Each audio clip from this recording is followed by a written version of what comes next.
Go Yard. I got so much motherfucking design on right now. Break it down, bring it back, make it clap. I got 3 old thoughts, new block, where that thing. Bitches on my line, and you know. Assalamualaikum warahmatullahi wabarakatuh. Kami dari kelompok 3 ingin menjelaskan tentang dasar-dasar standarisasi mutu industri pengolahan pangan.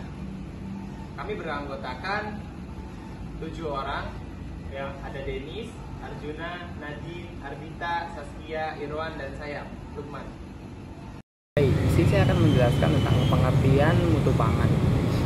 Menurut PP nomor 28 tahun 2004, pengertian mutu pangan adalah nilai yang ditentukan atas dasar kriteria keamanan pangan, kandungan gizi, dan standar perdagangan terhadap bahan makanan, dan minuman, suatu komoditas pertanian atau bahan pangan baik hewani maupun nabati, pada umumnya memiliki tingkat mutu tertentu. Tingkat mutu bahan ada yang sangat baik, cukup, atau kurang. Mutu suatu bahan dapat dipertahankan dalam jangka waktu tertentu, tergantung cara penanganan bahan tersebut. Apabila penanganan bahan kurang baik, maka secara berangsur-angsur bahan dapat mengalami penurunan mutu. Sebaliknya, mutu bahan tidak dapat diubah atau sangat sulit untuk diubah menjadi lebih baik. Di sini saya akan menjelaskan tentang standarisasi mutu pangan. Standarisasi mutu pangan adalah suatu pakem atau aturan yang harus dipenuhi untuk mencapai mutu yang diinginkan oleh produsen. Standar mutu pangan adalah kesepakatan yang telah didokumentasikan dan terdiri dari spesifikasi teknis atau kriteria akurat yang digunakan sebagai peraturan, petunjuk, atau definisi tertentu untuk menjamin suatu barang, produk, proses, atau jasa sesuai dengan yang telah dinyatakan. Selanjutnya adalah sertifikat MD.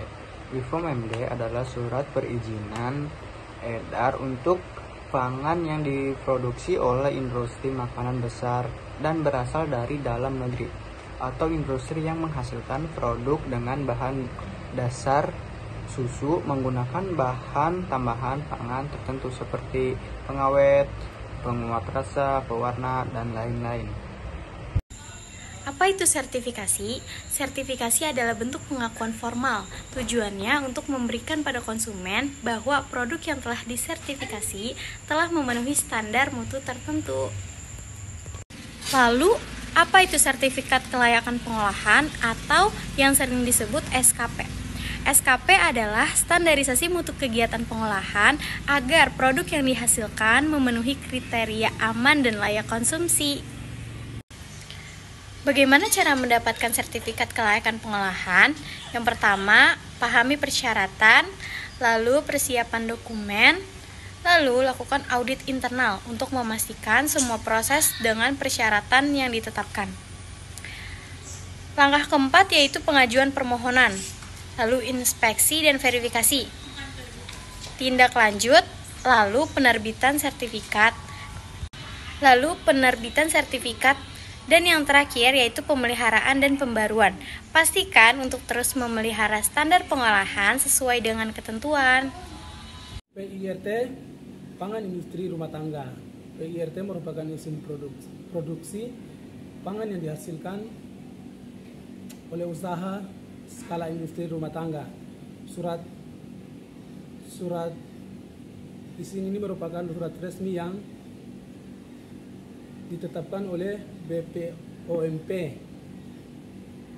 Badan Pengawasan Obat dan Makanan. Selanjutnya, good manufacturing praktik adalah salah satu tata cara manajemen yang disesuaikan dengan standar negara dalam bentuk produser dengan tujuan untuk menghasilkan produk makanan atau minuman berkualitas. Setiap konsumsi wajib melakukan penerapan GMP. Assalamualaikum warahmatullahi wabarakatuh. Perkenalkan, saya Ardita Ayu Wulandari dengan NIM 44432300019. Di sini saya akan menjelaskan tentang ISO atau International Organization for Standardization. ISO sendiri adalah organisasi non-pemerintah internasional yang mengembangkan dan menerbitkan standar internasional untuk berbagai industri dan bidang. Didirikan pada tahun 1947, ISO terdiri dari perwakilan badan standar nasional dari berbagai negara. Tujuan utama ISO adalah untuk mempromosikan pengembangan standar global yang dapat digunakan untuk memastikan kualitas, keamanan, efisiensi, dan kompatibilitas produk dan layanan di seluruh dunia. Untuk mendapatkan sertifikasi ISO sendiri perlu memenuhi beberapa tahap, diantaranya yaitu identifikasi kebutuhan dan standar yang tepat, pelatihan dan persiapan, analisis kesenjangan, pengembangan dan implementasi sistem manajemen, internal audit, tujuan manajemen, pilih badan sertifikasi, audit sertifikasi eksternal, koreksi ketidaksesuaian sertifikasi, serta yang terakhir adalah pemeliharaan dan audit berkala.